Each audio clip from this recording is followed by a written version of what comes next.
El Show del Mutuo Elogio es un podcast presentado por Román González. ¿Qué tal, amigos? Bienvenidos al Show del Mutuo Elogio.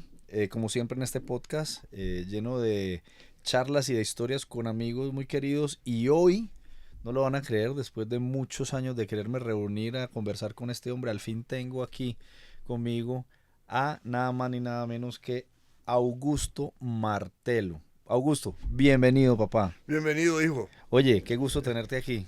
Qué gusto, don Augusto, se dice. Cierto, qué gusto, don Augusto. Eso, sí, no, todo Gustavo gustaba de Augusto, tú sabes. Claro, y Augusto gustaba de Gustavo.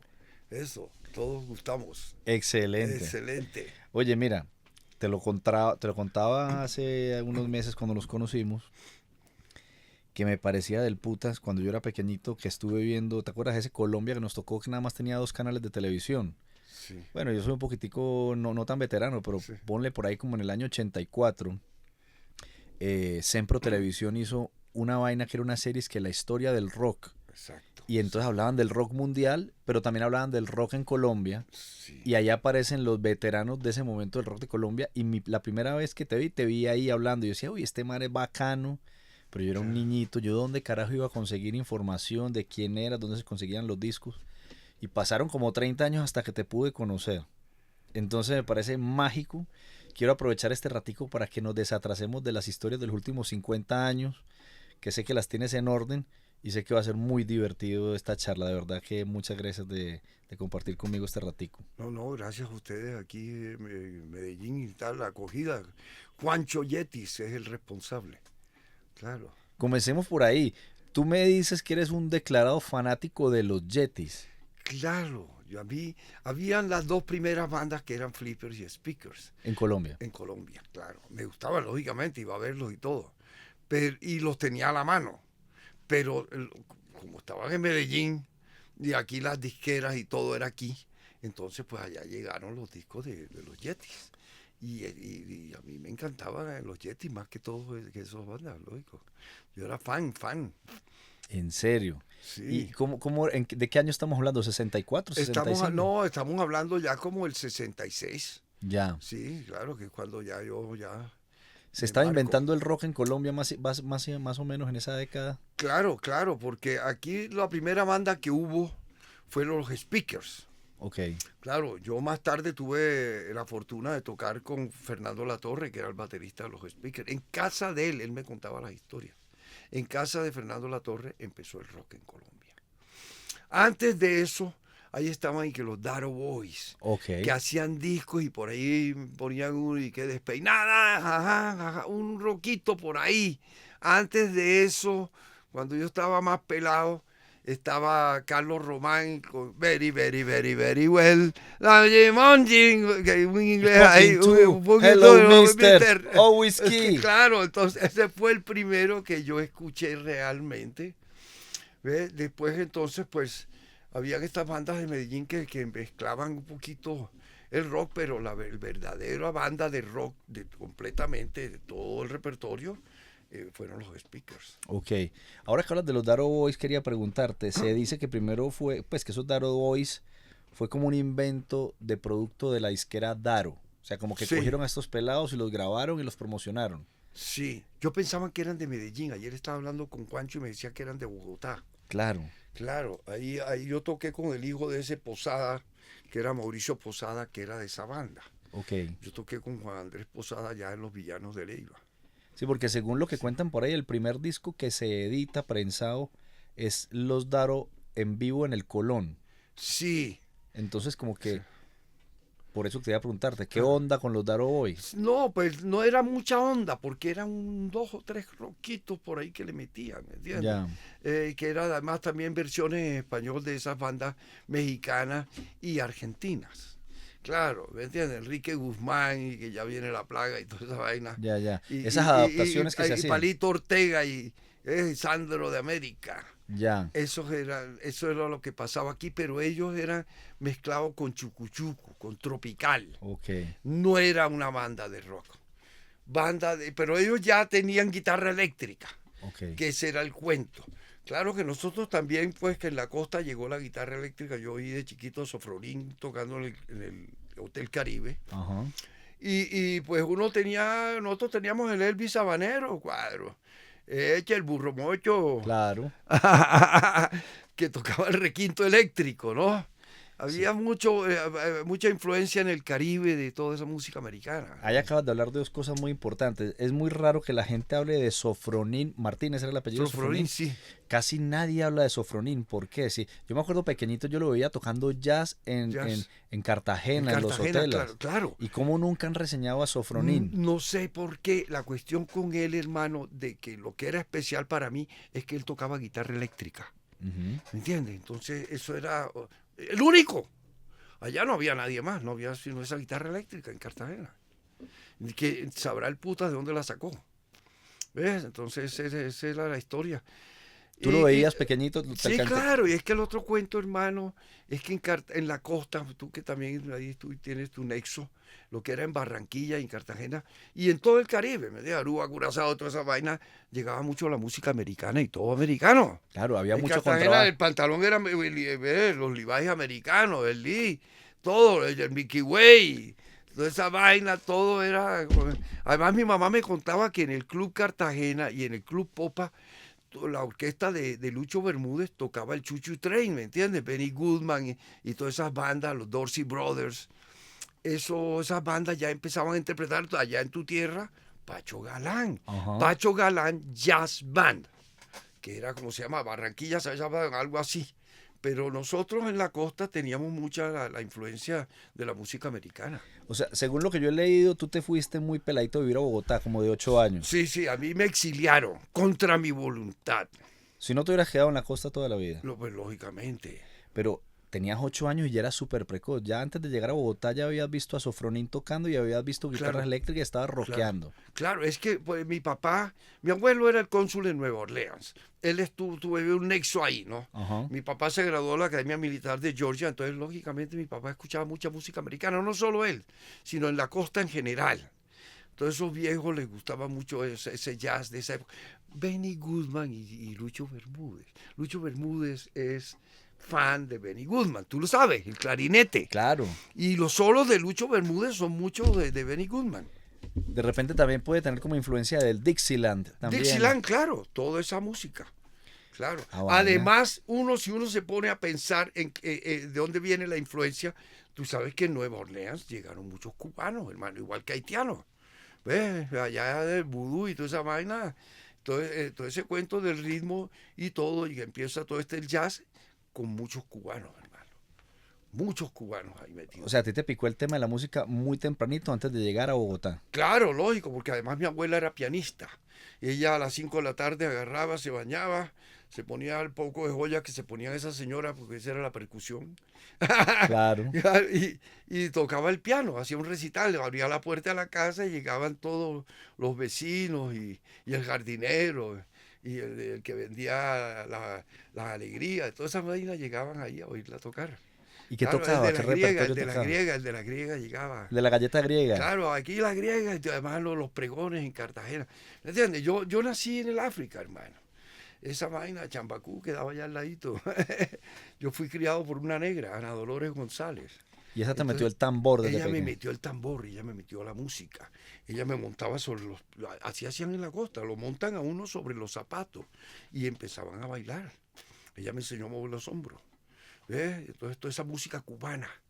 Lo primordial en el Caribe, pues, por ese lado la música americana y la música cubana, que además la música cubana, y tú sabes lo que estamos hablando de Nueva Orleans, venía ya después el formato del Big Band, siendo que la música cubana no tenía la batería, marica. Ya. Tú la oyes, ¿me entiendes? Ellos siempre conservaron la timbaleta.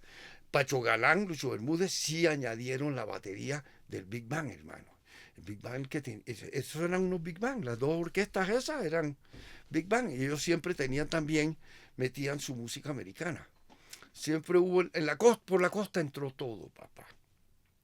Aquí llegaba más tarde a Bogotá, llegaba más tarde, porque les tocaba atravesar el Magdalena, ¿me entiendes? Como el amor en los tiempos del cólera. Claro. Eso es una vaina muy interesante porque a mí incluso cuando yo viví en Barranquilla, que fue finalizando los 70, que yo soy del 74, antecitos del 80, ahí en la 54, en todas esas disquerías de Barranquilla, pues eso era territorio de Diomedes y del Binomio, pero había mucho disco de contrabando de todo ese rock que llegaba por el puerto. Claro, A mi toda la casa vida. llegaban esos discos porque mis hermanos eran bien rockeros, entonces yo ahí pillé a Santana, Aerosmith, Claro. Kiss in the Sunshine Band, como cosas Nosotros le abrimos a Aerosmith, ¿tú sabías, no? ¿Con cuál de todos sus proyectos? Con La Leyenda. Ah, esa no la Yo sabía. me les metí al camerino y todo, marica. ¿Dónde fue eso? Eso fue en el Simón Bolívar. Pero entonces hace poco, ¿no? ¿Hace No, qué? no, 15 años, 20. No, 10 años, por ahí, 12 Ya. años. Sí, sí. Ah, sí, recuerdo. Claro. Creo que hay un como un Nosotros le documental abrimos, como sí. en YouTube que muestra eso. Sí, nosotros le abrimos a Aerosmith. Hay un montón de cosas que tenemos que hablar, pero para que Claro, tratemos para de adelante. No, alejarnos. vamos, no, si no nos adelantemos. Esta historia de la costa está buenísima. Claro, Esta historia de la claro. costa está buenísima. Y es que además en Colombia mucha música y todo, y cultura entró por la costa, hablando de Barranquilla, el grupo ese de Barranquilla de la Cueva. Y allá en Londres era La Caverna. Ya. Ahí en la cueva era el encontradero de todos El los artistas. encontradero de los artistas, lógico. No solamente eran los poetas y los escritores, sino los pintores y todo. Y Entonces allá músicos y quienes todo. llegaban, llegaba Allá Gabo. llegaba Gabo, llegaba Escalona, Cepeda Zamudio, los pintores, Obregón, después los hijos de estos que eran ya Norman Mejía y lo que tú dices, Ángel Lócar, todo eso eran como hijos de la cueva de Barranquilla. Ya. Era un sitio cultural avant-garde que había en el Caribe. Estamos hablando de qué años más o menos, 60, Sí, 60. 60. La cueva es 60, es pre-64, es antes, ¿me entiendes? Y ahí es donde sale todo, 100 años de soledad y toda esa vaina salió de ahí. Y todos esos pintores. Cuando eso tú ya estabas viviendo en Bogotá. Yo estaba viviendo en Bogotá. Ya estabas en plena adolescencia en los 60 Bogotá. Sí, claro, Bogotá. A mí la ventaja que yo tuve y el connection que yo tuve con el Caribe siempre es que desde chiquito, cuando ya me mandan para el África, ¿me entiendes? Que era el cuarto de los negros, era porque yo era mucha velocidad, ¿me entiendes? Entonces mi mamá no podía alcanzarme con la chancleta. Entonces ella me decía, ve allá donde Ana Dolores, que era mi haya, para que te dé tente allá. Y allá me tenía todo el día, ¿me entiendes? Con Benny Moré, Orquesta Aragón y toda esa gente. O sea, creciste escuchando toda esa música. Yo escuché esa música. Eso fue lo mío. Y ahí fue que yo entré. El ritmo, el beat. Es que yo he debido ser baterista. Ya. ¿Me entiendes? Conguero, campanero. Yo aún soy campanero y guacharaquero y toda esa vaina. Y maraquero. Pero yo venía de ahí. ¿Ves? A mí fue que me obligaron, como a Paul McCartney, a tocar el bajo. Y de repente toda esa influencia negra Sí. se te siente ahí porque eres Claro. medio funky a veces para tocar. Claro, ¿no? claro. Yo toco como un negro. Yo soy un negro desteñido, cuadro. Ya. Eso fue lo que me pasó, ¿me entiendes? Yo llegué negrito a Bogotá y como allá no salía el sol, yo me desteñí. Claro. ¿Llegas a Bogotá qué año? ¿70? Yo llegué a Bogotá en el 57, 58. Ah, ok. Yo tenía ya casi 8 años. Ya. Y estando ahí en Bogotá es donde te llega el primer picotón del rock. Pues sí, pues en Cartagena, como te digo, ya había escuchado alguito, Ok. pero no era que me hubiera calado. Cuando yo llego a Bogotá, pues mi papá llegó a ser, mi papá era como pionero, era un utópico. Ujú. Yo heredé esa parte del man.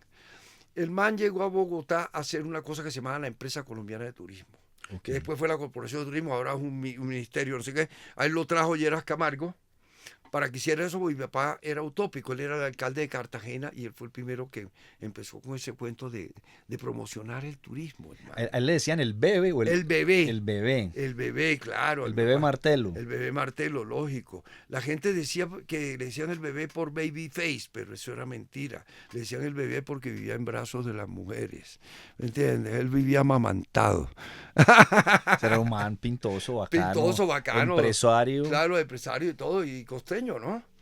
Entonces, pues el man traía, como era esto turismo, el man viajaba mucho a Nueva York. Ya. Y como le tocó empezar una empresa, aquí no existía el turismo, hermano. Aquí venían unos gringos al Prado y al Caribe de Cartagena. Y quién sabe, aquí después hicieron el Hotel Tequendama y no sé qué, pero realmente no había una promoción de Colombia. Mi papá fue el que se inventó a Juan Valdés y estaba con el cuento eso del café colombiano, Colombian Coffee, y él tenía una banda que eran los hermanos Ferreira, que él se los llevaba a eso, a promocionar Colombia, hermano. Ah, qué bien, esa no me Claro. la sabía. No, yo Sí. sí sé mucho, pues, o sea, cuando uno googlea al Bebe Martelo, pues hablan Claro. de un montón de cosas bacanísimas que hizo. Sí, claro. El Entonces, concepto de la revista Diners claro, arte, y, claro. y todo ese tema, pues, como cultural, Claro, las su primeras, mamá, el sí. negocio de la tarjeta de crédito en Colombia, es que era un tipo pionerísimo. Pionerísimo, el man era un utópico, ¿me entiendes? ¿Cómo va a fiarle aquí a los colombianos que tenían esos letreros como ese que tú tienes y que hoy no fío, mañana sí? Y el man y que sí, y que vamos a fiarle a este poco de manes. Y el man tronco empresario, ¿qué cara puso Claro. cuando a ti te picó por el arte? Pues el man, pues en el fondo, pues como era de esa generación, no le gustaba mucho, porque yo le dije que yo quería estudiar Bellas Artes y él me decía, Bellas Artes, artista, marica y marihuanero. Oh, Claro. entonces yo no pago eso, yo no pago. Pero bueno, ya después terminó sí pagando, pero el cuento es que lo que tú me preguntas, que cuando yo digo que si me va a picar el rock, es por eso.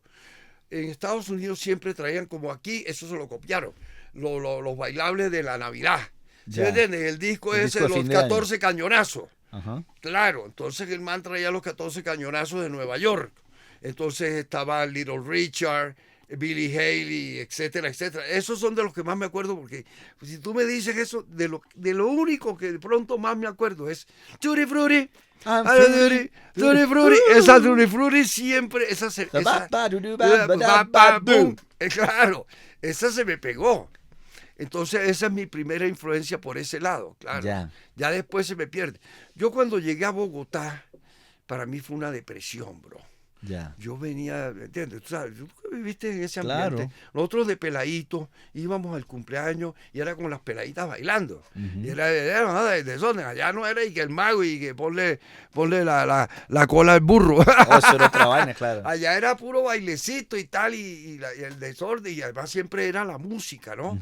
Sobre todo que ya había empezado Aníbal Velázquez y Juan Piña y no sé qué, toda esa música sabrosa del Caribe. Y yo llegué a Bogotá, Radio Metropolitana, Radio Santa Fe, Guabinas, Bambuco, de pronto por ahí unas rancheras y tango. Ya. Y yo me deprimía mucho con esa vaina, hermano. Además, Bogotá era, bueno, tú sabes que Bogotá fue muy londinense, ¿no? Sí. Y la gente iba a estudiar allá. Yo ahora que estuve en Londres, precisamente, donde llegué a la casa de Chucho allá, donde Lisandro, yo dije, ya llegué al barrio de Teusaquillo. Tal cual. Tal cual. Entonces Bogotá tenía bruma, hermano. Tenía niebla. Era gris. Las señoras se vestían de sastres grises y Con negros. paños. Sí, de paño. De sombrero, cachacos. El sombrero cachet. La palabra cachaco viene de cachet, de inglés. Ya. ¿Me entiendes? Ese sombrero de coco y el otro. El también, bombín. El bombín y el otro lo usaban mucho los cachacos y la levita. Entonces, pues eso era un pero ya cuando en los años 50 era todo gris, bro, y lúgubre. Y ese impacto para mí fue muy violento. Yo venía de esta vaina, mi mamá me mandaba a los cumpleaños de blue jean y los cachacos iban de pantalón de paño, entonces todo el mundo lo miraba a uno y mierda, este man. Raro. Costeño tenía que ser. Okay. Pero sobreviviste. Claro que sí. O sea, no perdiste el acento ni la sabrosura ni nada. Entonces de ahí es donde viene eso y que vean que te den tente allá. Entonces cuando yo vengo, hermano, mi papá, pasaje gratis en Avianca, turismo, papi, hoteles, aerolíneas, restaurantes, toda esa vaina, el viejo open house. Entonces, hermano, llegaban las vacaciones y yo salía de la sesión solemne del colegio directo a Avianca, al avión. Entonces me mandaban en la cabina. Ok. Él no pagaba, yo no sé cómo hacía en esa época. No, entonces, seguro mi mamá le decía a mi papá, no joda, hay que deshacerse de este peladito, guaro, no joda. Mándalo de vacaciones. Mándalo allá donde la tía. Y allá me mandaban donde la tía, en Cartagena, siempre, man. Yo de mis hermanos, por eso yo soy el más cartagenero, porque yo vivía casi 4 meses al año en Cartagena. Porque siempre yo no entendía, mi hermano sacaba 5 en todo y yo sí, no joda, que va, y jodón y toda esa vaina y me mandaban de premio. Que fue bien. ¿Y fue ahí en Cartagena donde tuviste el encuentro con los Beatles? No. ¿O fue en Bogotá? No, fue en Bogotá donde tuve el encuentro que fue con Miguel Durier. Pues cuando seguimos el track, que va para no saltarnos mucho, porque si no con el Alzheimer prejuvenil que tengo me jodo. Ya. Entonces yo en Bogotá, pues sí, allá uno mantenía el ambiente costeño porque allá los amigos de mi papá eran los cartacachacos que llamaban. Y no eran todos tampoco cartageneros, barranquilleros, todos esos manes tenían como un grupo. Entonces siempre ellos eran los que tenían esa música, hermano. ¿Sí me entiendes? Los discos de 78. En esa época todo lo que era Fuentes, tú sabes que tú aquí en Medellín ya sabes más de esa historia. Sacaban los discos, claro. Los de 78 revoluciones. Entonces, pues nosotros allá yo sí podía escuchar porque hacían los bailecitos allá en la casa de todos los costeños. Ujú. ¿Ves? Entonces, pues yo ya entro en la música por el baile. Ok. Cuando yo te cuento eso de que mi negra me enseñó a bailar, ya yo cojo el ritmo, que eso es lo principal, por el baile. Entonces, cuando ya que realmente me entra la música americana nuevamente fue con Chubby Checker y el twist. A mí no me tocó Elvis, hermano. Yo por las peladas estas cartageneras que estudiaban en Bogotá, que estudiaban en el Nueva Granada y que habían estudiado en Estados Unidos, traían los discos de Paul Anka, de Fabian y no sé qué, pero esos eran unos baladistas. Además, por ejemplo, Paul Anka hacía las versiones de estos negros en blanco, ¿me entiendes? Ajá. Eran blanqueadas. Se caspeaban las versiones. Sí, claro, el Chuck Berry y toda esa vaina las cantaba este man. Y Elvis sí era original por otro lado, aunque él no era compositor.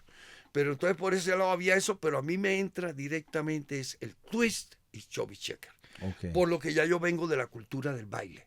Cuando viene el baile, que es el baile del twist, yo era el campeón. Yo en el Club Cartagena hacían concursos de eso, de baile. Claro. ¿Entiendes? Entonces yo era el campeón. Y nosotros agarramos y nos lijábamos el zapato, la suela, y tiraban polvo en el piso para poder resbalar, para poder hacer el twist. Para hacer los pasos. Claro, entonces ya nosotros veníamos del twist y de pronto ya veníamos, eso era rock, hermano. Claro. A la larga el twist, eso era rock. Entonces ahí es donde nosotros empezamos a ver, cuando íbamos al Teatro Almirante, que salía la mujer con esa tapa de Alcacelsi, que el mundo al instante, Pam, salían pam, los pam. Beatles, Ujú. salían los Beatles.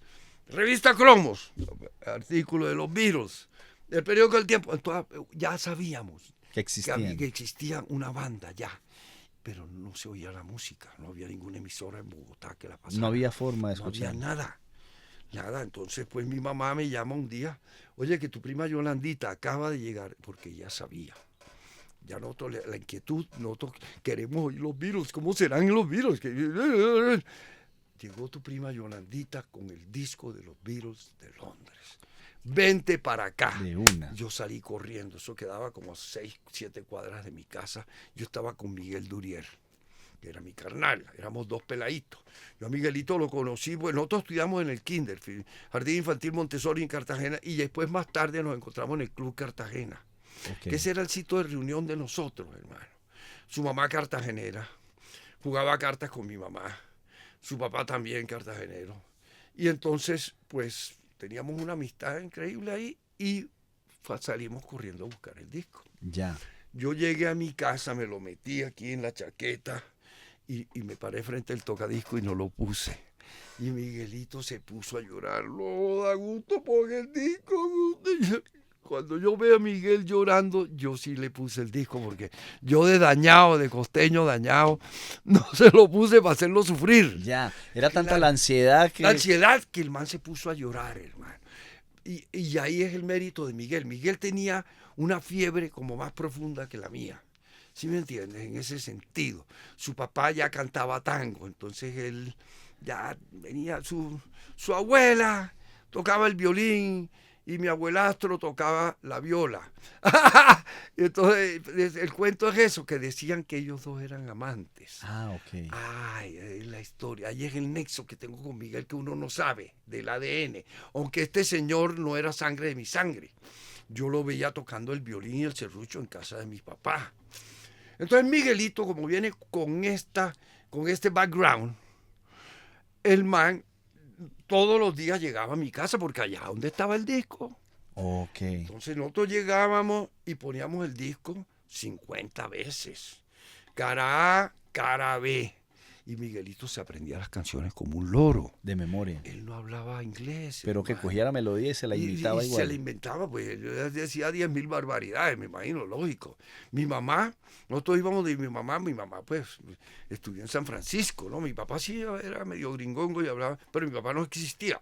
Entonces mi mamá, íbamos de mi mamá, las letras no existían. Nada. Nada, entonces mi mamá trataba de traducir algo de lo que entendía, porque esto era British English, inglés de Liverpool, bro. Con Y acento. con acento y vaina, nos traducía algo para que nosotros entendiéramos ¿Cuál fue ese algo. disco? El I Meet. wanna hold your hand, yo quiero tomar tu mano. ¿Y cómo lo traducía la mamá? Así. Y ciertas otras vainas. No, on second time. No por segunda vez. Y vainas así, ¿me entiendes? Ella Ese nos era, traducía alguito, hermano. Ese era el Meet the Beatles. Ese Meet fue the el, Beatles, ese fue el claro. disco que te llegó ahí. Claro, las 4 caras.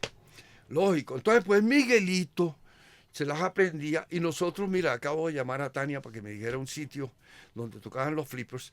Habían 2 sitios en Bogotá nomás y habían 2 bandas en Bogotá. 2 bandas en Colombia, porque bueno, los Yeti fueron después. Entonces íbamos a la Gioconda, que quedaba en el pasaje de la 64, ahí donde quedaba el Teatro Libertador, a ver a los matinés, a ver a los speakers. Y enfrente eran los flippers. Entonces nosotros no montábamos, eso eran los domingos, hermano. Yo creo que esas bandas también hacían shows en las noches, pero para un público más adulto. Nosotros éramos unos peladitos, no nos dejaban ir ni nos dejaban entrar a esas horas, ¿no? Entonces, como era para la juventud, pues se hacían a esos horarios. En una de esas, Miguelito, que era culo de loco desde entonces, el man se metió como los espontáneos que se meten en el ruedo, tú sabes. Siempre hubo esa expresión, el espontáneo. Claro. De la vaina taurina. Él fue un espontáneo taurino que se le monta a los flippers y empieza a cantar. ¿Quién hace esa vaina? O sea, en medio del concierto. Una el hombre banda se que encaramó. una banda que ya podría decirse que era profesional. Ok. ¿Que me entiendes? Pues ya ellos tenían sus instrumentos Teisco, ya tenían amplificadores, guitarras eléctricas y todo. Y este man se sube a cantar con ellos. Qué Así osado. de punk. Se montó así. Qué osado, exacto. Qué osado. Y uno podría decir, che, le pegaron la patada y lo tiraron al piso. No, estos manes lo vieron y dijeron, mierda, marica. El pelado canta. The British Invasion from the Caribbean, man. Entonces lo metieron en la banda. Así fue. ¿Tú te imaginas? Nosotros 2 peladitos, que además nosotros jugábamos, todavía jugábamos, éramos niños. Nosotros jugamos a los Beatles. Entonces yo hacía las guitarras de cartón, porque yo pinto desde chiquito. Poníamos una escoba con unos libros abajo para tenerles, era el micrófono. Miguelito las cantaba. Yo de vaina decía, ya. Yo sí no, todavía no nada de música. Ni él. Cuando empezamos, ni él ni yo. Cuando ya él entra a los flippers, ya Miguel ya estaba charrasqueando la guitarra, porque su vecino, el Burro Araujo, que era otro cartagenero, le prestaba la guitarra. Entonces ya Miguelito como que ya, yo no. Yo por ahí tenía una dulzaina en la casa y yo sí me acuerdo de haber sacado Love Me Do. Claro. Claro, pero él sí.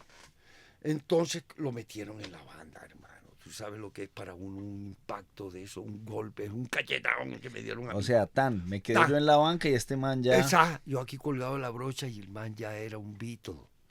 Nosotros no soñábamos con ser músicos, hermano, porque hay mucha gente que dice, qué chévere estos músicos, yo quiero ser músico. No, a nosotros no se nos pasaba por la cabeza, al menos yo, de ser músico. Yo lo que quería hacer era un Beatle, hermano. Nosotros fuimos a ver la película de Hard Day's Night como que 8 o 10 veces, hermano. Bueno, ya después Help también.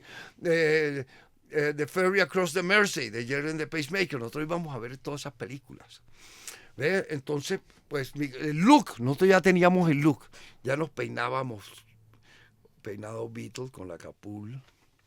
Miguelito se mandó a hacer las botas Beatles allá en el Restrepo. Eso estábamos hablando con Juancho el otro día, que ellos también, había un almacén que se llamaba El Romano, donde vendían todas esas pintas también. Entonces Miguelito, hermano, entró y yo me quedé aquí, en el aire. Y a Miguelito se lo llevan como 2 meses de estar en los flippers, Tobar, que fue su Brian Epstein, se los lleva para Miami y yo no sé ese man dónde era el billete. El man tenía billete, porque, ¿ves? Pero no era un tipo que podría tener en esa época, ¿qué? 27, 28 años, Ya. no era tan viejo, ¿no? Y no sé por qué ese man hizo eso. Yo esa parte la voy a averiguar con Astudillo ahora que lo entreviste. Pero se los llevan para Miami y le traen el mismo equipo de los Beatles. Lo único que no era igual era el bajo, aunque era igual, era violín, Ujú. pero era un box. Ya. Lo demás era la Gretsch, y, la batería Ludwig, todo, los box. Los amplificadores box. igualitos. Todo igualito, hermano. Entonces yo llamaba a Miguelito, pues ya mi amigo, ya eso era intocable. Ya era una Ya estrella. es ya una estrella, ya esa vaina, ese man, yo no lo volví a ver, yo no lo volví a ver. Entonces, pues yo sí lo llamaba. Cuando él estaba aquí, ¿verdad, Miguelito? Y yo, no joda, invítame al ensayo y tal. Entonces me invitaban a Bogotá y me dejaban en la puerta esperando, con lluvia y todo eso, en la Bogotá lluviosa. Y yo ahí esperando y oyendo. Ya. Porque pues, esa música full volumen, lógico, uno allá afuera oyendo. Entonces, como a las dos últimas canciones me abrían la puerta y me decían, Augusto, ya puedes entrar. Entonces yo veía esos instrumentos y yo podía decir, yo los tocaba, pero no, yo los palpaba.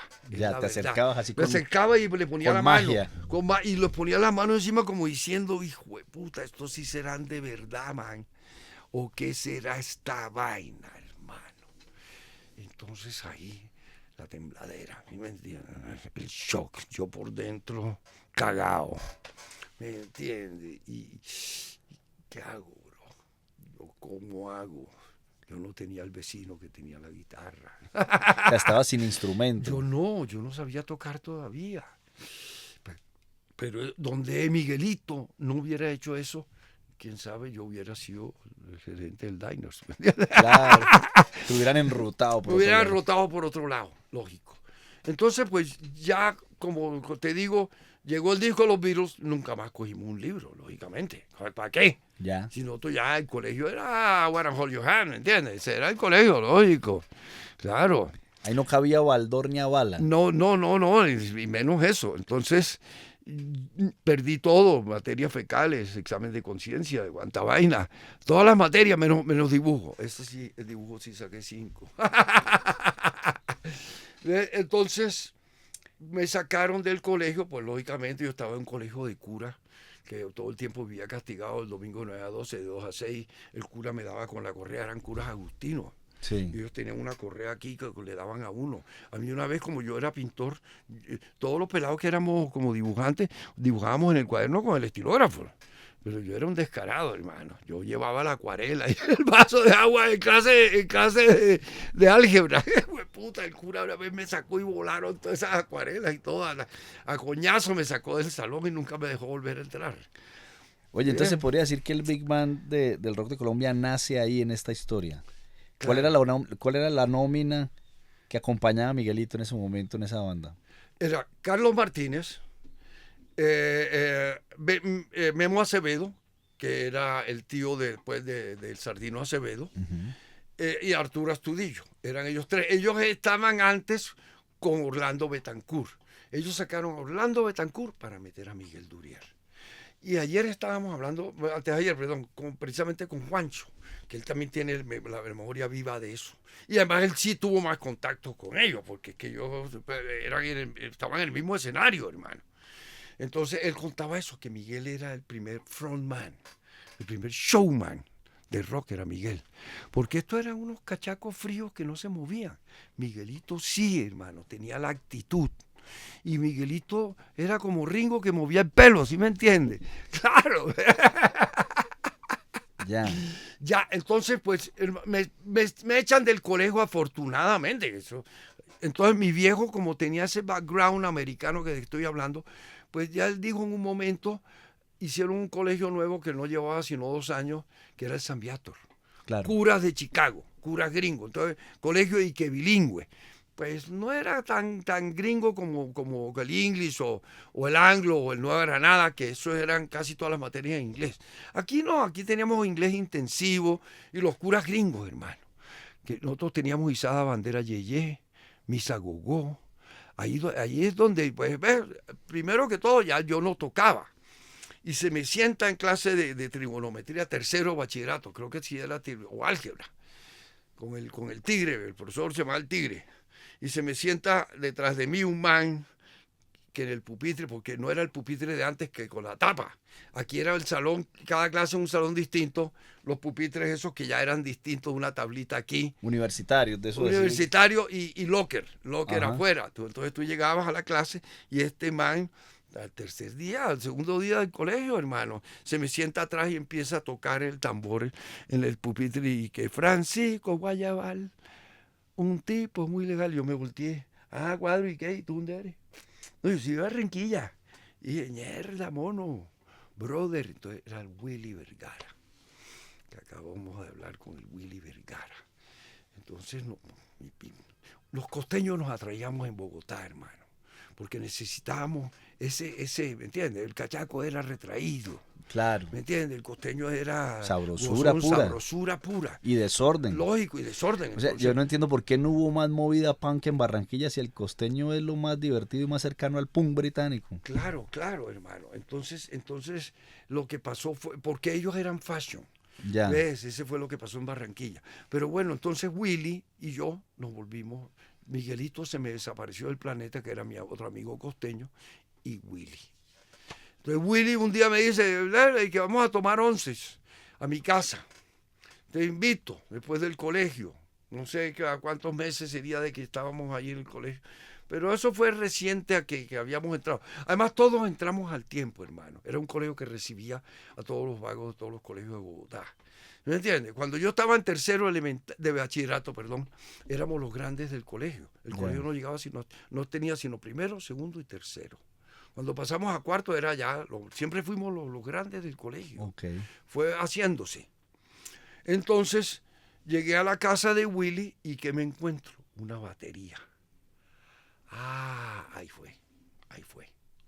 Una batería. Mierda, Vergara, marica, tú eres Ringo, puta, vamos a hacer una banda. Y entonces, bueno, tal, yo tenía ya el cuento, hermano. ¿Me entiendes? Yo tenía ya la fiebre que yo sí quería tocar una banda. Mi papá tenía un pico que era un Jensen de 15, porque antes en la costa todos esos señores tenían un amplificador con un tocadisco que tenía la aguja una culebra, una cabeza de culebra. Y ese, como ya mi papá compró, ya salió el estéreo. Tenía su estéreo, entonces ese aparato estaba por ahí obsoleto. Yo se lo pedí. Y llegó el man que arreglaba los televisores y todos los equipos. Le dije, póngamele un plug, porque ya yo sí sabía. Entonces yo tenía el amplificador. William tenía la batería, entonces ya podíamos hacer una banda. Y había otro man en la clase que se llamaba Rafael Valserra, que tocaba guitarra. Entonces, Valserra, como a los 2 meses o no sé qué, de que empezamos a tocar y que ya pensábamos que teníamos una banda, porque realmente creo que no la teníamos, llegó un man del San Viator de Chicago, Asmus. El man no sé por qué venía de allá. Esa historia sí, hay que llamar al Willy para que nos recuerde más vaina. Pero ese man trajo una Kalamazoo, que era una guitarra subsidiaria de la Fender, que era como una Telecaster, una Stratocaster, perdón, roja, con un amplificador Gretsch. Ya era de verdad, hermano. Ya sonaba ya era de verdad, porque ya Valserra tenía la guitarra acústica y se le había puesto un micrófono que se llamaba magnetos.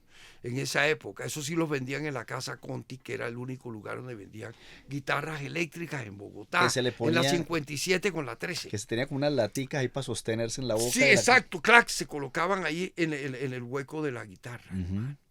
Entonces, ese ya era banda. Entonces yo tenía ese amplificador, por ahí creo que se metía Valserra, y la voz, yo no sé cómo era el cuento, o las voces las ponían en los lugares que tocábamos. La cuestión es que yo tocaba la pandereta y decía, yeah, yeah. Fiesta de 15, misa, primera comunión, vaina de esa. O sea, comenzaron a chisgar ustedes como banda. Sí, claro. Entonces, y que a la hora de pagar y que, y todo el mundo gana igual. Ah, sí, tú vas a ganar igual. Pues si tú tocas en la pandereta y dices, yeah, yeah. No joda, ¿cómo así? Mira, ahí está Ringo. Hombre, ahí está George. Ahí está John. ¿Dónde está Paul? Entonces eso fue lo que me pasó. tú tienes que ser el bajista. Ok. Ok, entonces, yo no era que yo quisiera. Si Paul hubiera tocado el trombón, a mí me hubiera tocado tocar trombón, cuadro. ¿Me entiendes? A mí me tocó tocar el instrumento que faltaba de los Beatles, porque el modo a seguir, el formato, era ese cuarteto, hermano. Lógicamente, ¿me entiendes? Entonces a mí me impusieron el bajo. Y yo, como lo que te digo, si hubiera sido que ese man tocara el cello, a mí yo hubiera tenido que tocar el cello. Ya. ¿Me entiendes? Entonces yo, con tal de ser un Beatle, yo tocaba lo que fuera, a mí póngamelo. Que tú haces. Bueno, bien, yo toco esa vaina. Entonces no existía. ¿Dónde está el bajo?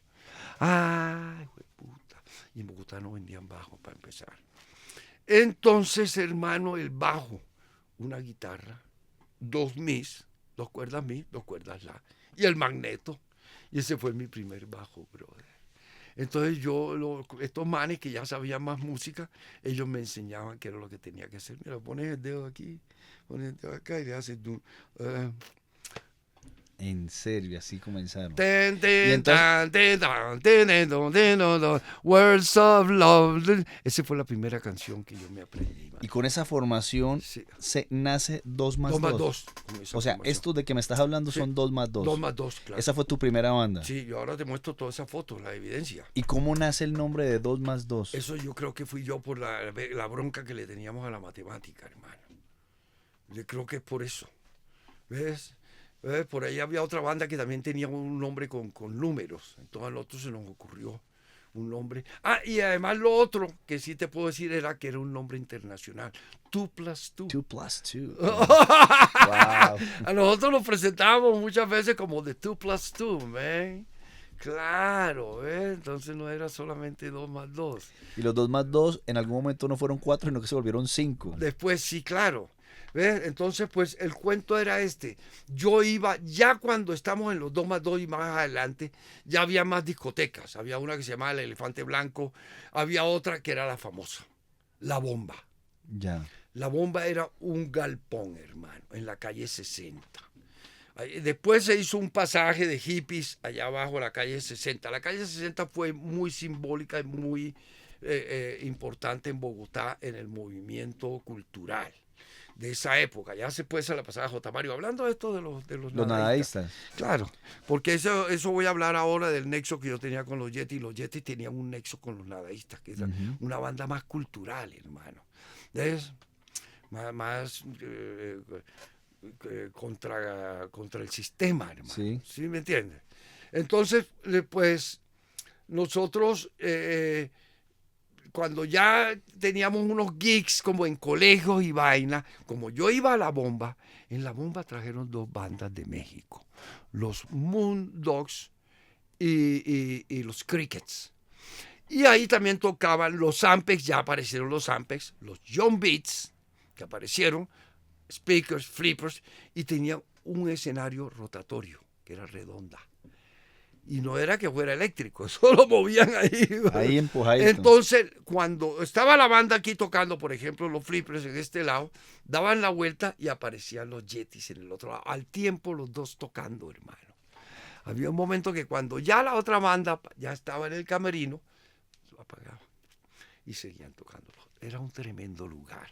Ahí es donde yo te cuento que también ahí iban todos estos artistas de esa época, ¿no? Los pintores estos que ves que hablamos, Ramírez Villamizar y Negret y Obregón y un poco de gente que había aquí, más las estrellas como Estrella Nieto, que era la mujer de Obregón, Dora Franco, que era la modelo de Dalí, marica, y Esther Farfán. Dora y Esther fueron las primeras que salieron en pelota en una película, hermano, que se empelotaron, era la locura, era de avanzada, hermano, una Bogotá gris y lúgubre. Ahí llegó el color. Y la locura. Y la locura. Entonces yo iba allá y el bajista de los John Beats, Miguelito Suárez, me prestaba el bajo. Ese fue el primer bajo que yo toqué de verdad. Entonces los bajos no se conseguían aquí, tocaba traerlos de Venezuela. Muchas de estas bandas cuentan esas historias. Los pasaban por Cúcuta, marica, de contrabando. Sí, y ahí yo me acuerdo de una vez que yo fui a Maracaibo con William precisamente a eso. A comprar un bajo. A comprar instrumentos. No, yo el bajo me lo trajo mi papá. Ok. Mi papá ya en esa época ya era Diners, yo creo. Entonces, pues él iba a las convenciones y tal, y en Venezuela ya también como que ya hicieron el Diners. Mi papá hizo el del Ecuador, y entonces él iba, tenía su nexo. Y se fue una vez a Venezuela y yo le encargué el bajo, un Teisco. Eso ahí fue ya ahí el segundo error. El primer error fue meterme en un colegio gringo.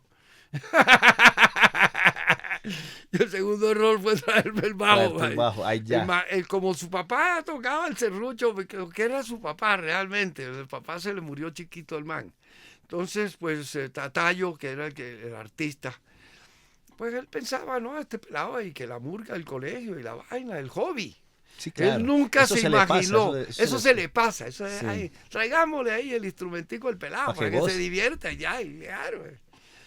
Y no joda, hermano, yo me volví un hombre adherido a un bajo. O sea, ya te conectaste Sí, ahí. lógico, porque es que en esa época era muy difícil. No habían profesores de bajo, hermano. El que le enseñó a tocar bajo en Colombia y cómo se afinaba y todo fue Rodrigo García, un español que tocaba en los speakers. Aquí nadie sabía eso. Ya el man venía de Europa, hermano.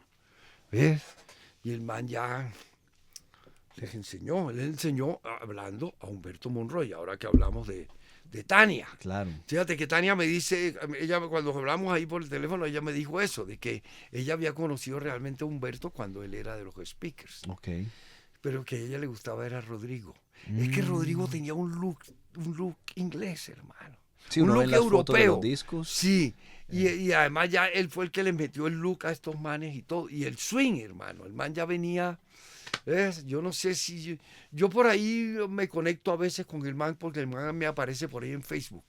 Vive en España, Rodrigo García. Pero yo lo veía que él llegaba al cremelado y para nosotros eso era como si viera a John Lennon, hermano. Claro.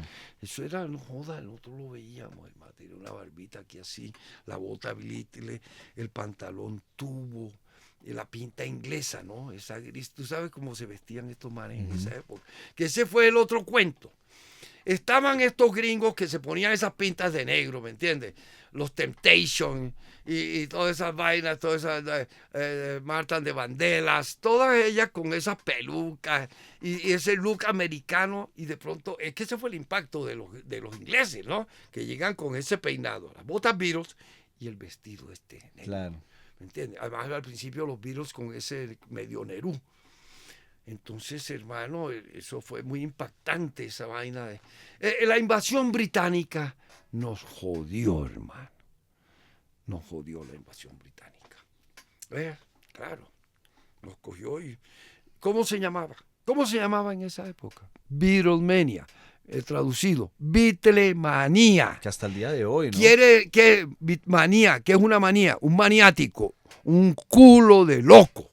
Nosotros nos enloquecimos, hermano, todos. Billy Joel, Tom Petty, Ozzy Osbourne, etcétera, etcétera. Todos se hicieron músicos. Pink Floyd, pregúntale, todas las entrevistas que les hacen a estos manes, que los estúpidos que los entrevistan, perdona, Sí, tú, claro, tú no eres estúpido. No, yo soy un poquito menos estúpido. Pero todos estos periodistas que los entrevistaban les preguntaban, ¿ustedes por qué se hicieron músicos?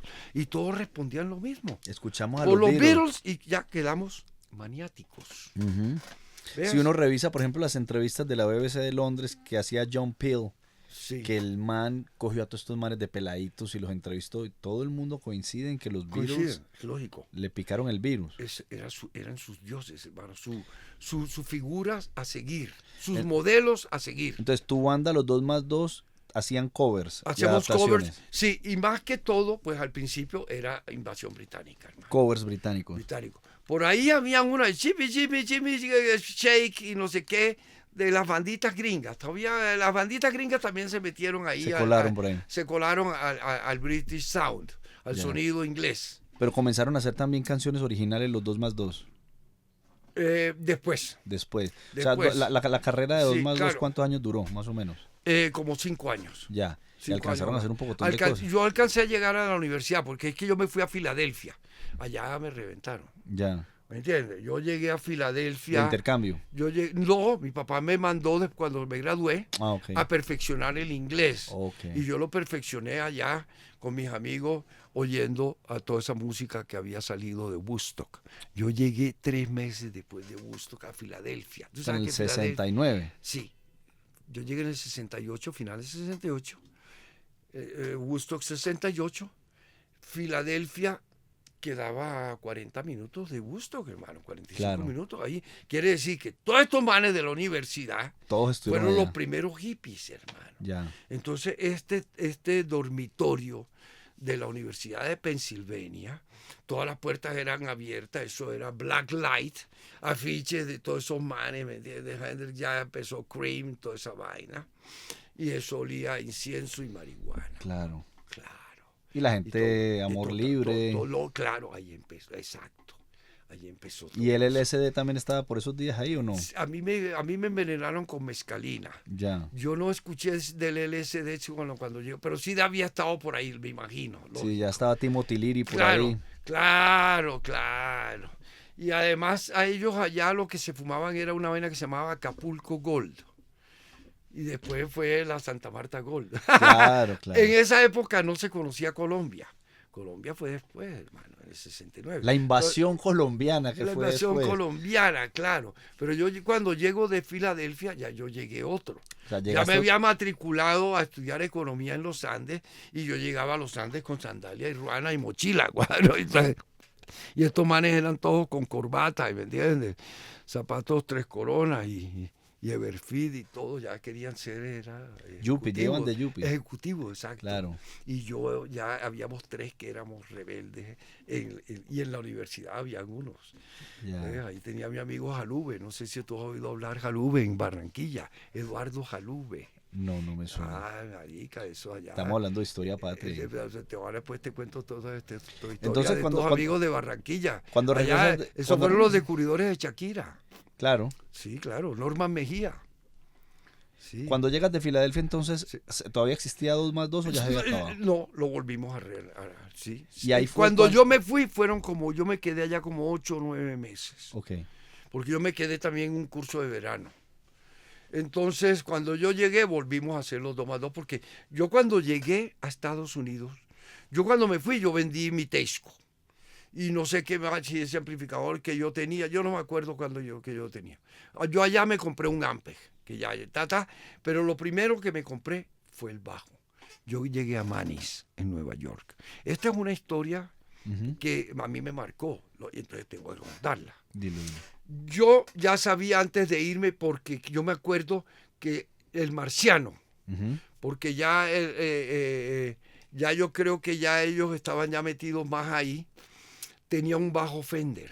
Claro. Y ya yo sabía, ya uno ya sabía más de Que equipos. ese era el que era. Ese es el que es, Que pero él sonaba tenía un bacano. Precision, Ajá. pero yo sabía que el que yo quería era un jazz. Un jazz. Yo no me acuerdo si yo había tocado un jazz o no sé qué, pero yo quería el jazz, hermano. Y llegué a Manny's, en Nueva York, la tienda de instrumentos mejor de Estados Unidos, hermano, lógico. Y yo llegué y me atendió un viejito. Y entonces yo le dije al man, ya me chapuceaba mi inglés porque yo Sí. andaba con las judías, que no te conté ese cuento, que Ya ahora estaba- te cuento. Ya estaba Hello Mr. Smoking 2. Claro, ya. claro, Carlos Román y toda esa influencia, very, very, very, very well. Entonces, pues yo llegué allá y yo chapuceado le dije al man, I want a jazz bass. Pues lógicamente con mi acento, un peladito, monito, ya peinado Beatle y toda esa vaina. Entonces el viejito me dijo, sí, me lo sacó y tal. Y yo, ese es el mío, yo quiero este, ya, dámelo. ¿Cuánto vale? 320. Me metí la mano en el bolsillo. No tengo sino 240, loco. Lo tranquilo. 240. El Precision. Ah, llévate del otro. Llévate el otro, claro. Y yo, mierda, ya no. ¿Cómo, marica? Yo veo un tipo adherido a un bajo. Lo que venga. Venga, me llevo Además, entonces el Fender. Precision. Lógico. Ah, caramba. Entonces el tipo agarra y dice, me pagan la caja, yo bajo al sótano, yo te saco tu bajo, Me lo sacó en una caja de cartón con una manija. Yo me monté al bus, yo me fui allá donde la vieja Petra, que era donde me estaba quedando en Nueva York. Y llegué y Petra no estaba, entonces yo dije, mierda, marica, en el lobby del edificio, que era tremendo edificio, agarré, hablé y el bajo, y cuando lo veo, era el jazz. What? Jueputa, entonces yo tenía el manual, y yo me el manual. Precision, aquí está la foto del jazz. Marica, si ese era el jazz, y lo miraba bien, el jazz, marica. ¿Pero qué pasó? El tipo ¿Qué pasó? Yo nunca supe, hermano. No supe si el tipo tuvo compasión conmigo. Esa es la ¿Qué pregunta. dijo este peladito? Porque él sí me preguntó, que yo venía de Colombia. Este peladito afiebrado que viene a Estados Unidos a comprar. Yo no supe si era que el man por compasión. Hizo la torcida. La torcida O o, se el man se equivocó. equivocó. Nunca Ay, sabremos. nunca sabremos. Oye, pero qué hijo de puta historia esa. ¿Qué hijo de puta historia esa, man? Qué lindo. Qué Y lindo. entonces tú dijiste, me llegó el niño Dios. Me ya. llegó el niño Dios, lógico, fue una vaina absurda, hermano. Eso sí, yo estoy lleno de milagros. Bueno, yo estoy vivo de milagros. También, claro. Lógico. Entonces eso fue una vaina milagrosa. Y cuando yo cuento todas estas vainas, de cuando yo te conté que mi inglés chapuceado, pues ya venía el San Beato y todo, era que Miguelito y yo, cuando ya empezamos y que íbamos a Cartagena, nosotros íbamos para el Hotel Caribe, allá donde las judías. Ajá. Y las judías tenían los top 40, brother. Eso no lo tenía nadie. Yo tenía a mi novia Susia Bitbol y él tenía su novia Paulette Haim. Entonces nosotros todos, así como fuimos todos los días a mi casa, todos los días íbamos al Caribe y estas mujeres tenían los top 40, porque en esa época no es como ahora, los 100, ¿no? Eran los 40, Los 40. que se los traía el papá, Miro a Bitbol, hermano. Vanitex, el man les traía sushi y tenían su tocadisquito 45 revoluciones. Ajá. Entonces eso fue también muy influyente para mí. Y ellas hablaban inglés, hermano. Claro. Ellas eran las judías de Miami. Ay, no jodas, hija de papi. Además nosotros teníamos las novias de Cartagena, que mi novia era la gringa Stephanie Prol. Tú sabes que Castillo Grande era medio gringo, porque allá llegaron los de Intercol. Tú sabías que ahí estaba igual que el béisbol, brother, igual en Barranquilla. Claro, ¿verdad? Barranquilla era, los barranquilleros dicen que Miami lo hicieron, que se copiaron de Barranquilla para hacer Miami. Claro. Entonces, ¿me entiendes? Entonces, en Cartagena también había muchos gringos por eso de Intercol, hermano. Ya. Sí, entonces, pues, nosotros, ahí se me había saltado eso, pero cuando ya hablamos del inglés, yo venía con ese inglés chapuceado por ella, además esa influencia. Cuando yo llegaba a la cosa donde mi novia Stephanie Prol, que era un bollito Claro, me divino, imagino. y con todos los discos, lógico, y uno entraba a esa casa porque uno en Cartagena y en Barranquilla, la casa, el cuarto que tenía aire acondicionado era el del papá. Claro. Claro, en la casa no tenía aire acondicionado. Todo el mundo con abanico Pero ahí pa' aquí donde afuera. las gringas que vivían allá en Castillo Grande, que en Castillo Grande todavía habían casas de madera, como las de Miami, marica. Entonces, nosotros nos sentíamos en Estados Unidos, hermano. Yo cuando entraba en esa casa de Stephanie Prol, Estados Unidos, aire acondicionado en todas partes, todos los últimos discos y todo, no, hermano. Del putas. Del puta.